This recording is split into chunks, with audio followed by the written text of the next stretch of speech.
Assalamualaikum warahmatullahi wabarakatuh.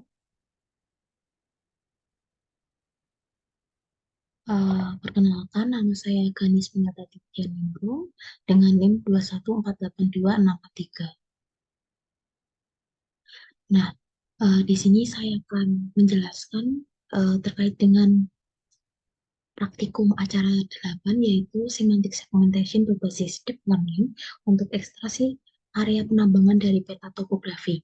Nah, perlu kita ketahui bahwa semantic segmentation berbasis deep learning ini merupakan suatu teknik pengolahan citra komputer yang digunakan untuk memahami dan mengidentifikasi objek atau area pada gambar dengan tingkat kedetailan dan keakuratan yang sangat tinggi.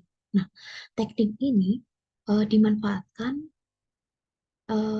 dengan tujuan untuk mengklasifikasikan setiap pixel dalam citra ke dalam kategori atau kelas yang sesuai dengan apa yang eh, pada pixel tersebut. Nah, untuk proses semantic segmentation ini, kita menggunakan tools export training data for deep learning, yang dimana kita dapat melakukan pengolahan expert training data for deep learning menggunakan tools pada geoprocessing dengan mencari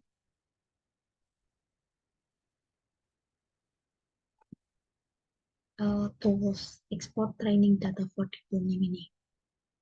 Nah, di sini kita bisa memasukkan beberapa parameter, yaitu input rasternya terkait dengan uh, tampilan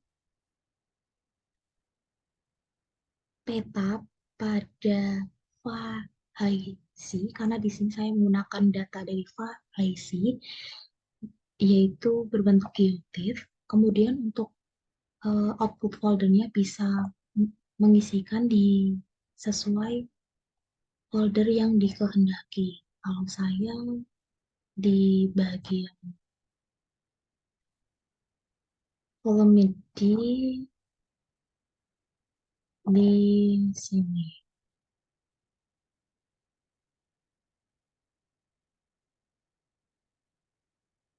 Nah, kemudian kita bisa menginputkan future class, yaitu berupa tampilan PyHazy yang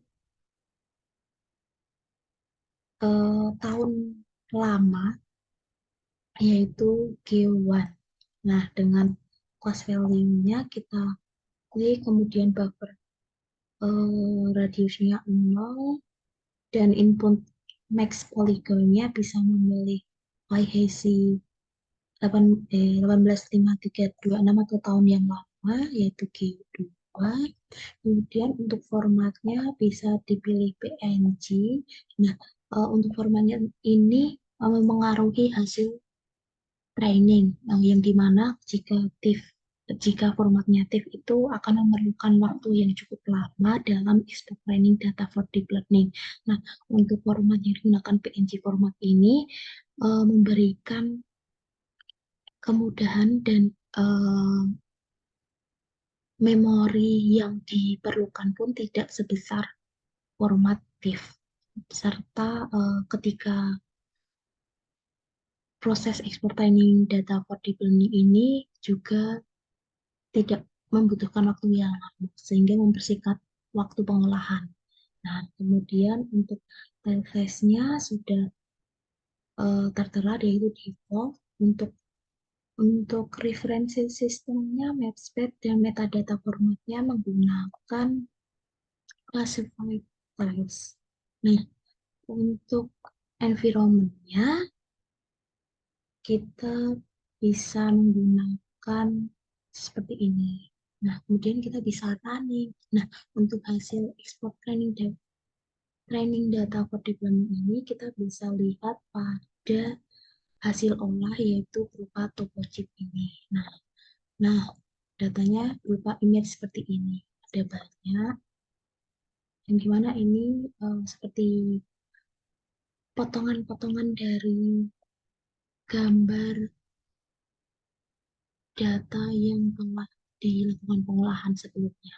Nah, kemudian kita melakukan proses pengolahan train deep learning model. Nah, di sini kita bisa menginputkan data training, yaitu hasil dari pengolahan expert train deep learning sebelumnya, yang dimana tadi adalah di bagian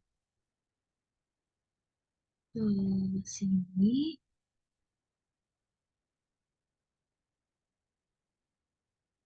yaitu TopoChip. Kita pilih yang TopoChip. Kemudian untuk output modelnya kita pilih tes 12. Kita langsung saja mengklik tes 12. Kemudian untuk max exposure now, ini menggunakan 8. Kemudian model parametersnya menggunakan pixel classification, kemudian bit size-nya agar hasil pengolahan tidak besar dan waktu yang digunakan untuk pengolahan tidak lama, maka bisa kita atur pada batch size-nya, yaitu menggunakan satu saja. Nah, kemudian untuk chip size-nya sudah default dan menambahkan kategori dice underscore loss underscore fraction.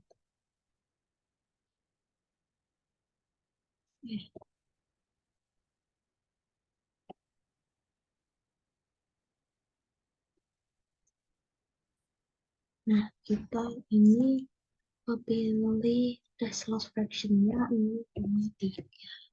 Nah, kemudian pada advanced kita dapat melakukan pengubahan pada backbone model, yaitu menggunakan ResNet 34 serta validation persennya 10 dan uncheck pada freeze model. Kemudian untuk environment-nya bisa menggunakan processor type CPU ataupun GPU. Di sini saya menggunakan GPU. Kita dapat melakukan running. Nah, kemudian untuk hasil pengolahan train deep learning ini,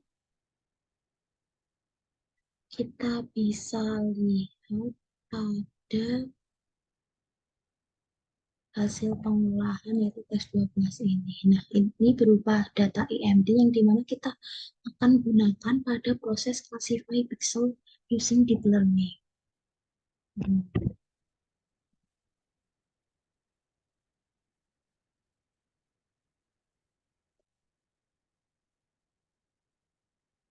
Nah, di sini kita bisa menggunakan input rasternya, itu menggunakan data raster dari tahun terbaru, yaitu 185327 berbentuk GeoTIFF. Kemudian untuk output classify rasternya bisa default saja, dan model definition-nya, nah, ini kita pilih data hasil pengolahan pada train deep learning model tadi. Nah, kita pilih dengan tipe S3 model definition. Nah, klik OK saja. Kemudian kita bisa melakukan pengaturan pada padding, page size, kemudian tile size-nya maupun default saja. Nah, untuk environment, saya menggunakan processor type CPU. Nah, kemudian kita dapat melakukan running pada classify pixel using deep learning. Nah, untuk hasil dari classify pixel using deep learning ini berupa data seperti data uh, raster. Nah, di mana ini kita bisa yang berwarna ungu ini merupakan area penambangan dari hasil pengolahan semantik segmentasi berbasis deep learning ini. Nah, ini merupakan ekstraksi area penambangan dari peta topografi yang kita gunakan sebelumnya tadi adalah data peta topografi tahun lama dan tahun terbaru, yaitu ada 2 tahun perbedaan seperti itu. Ini adalah hasil ekstraksi areanya. Nah, kemudian kita juga ada hasil dari data.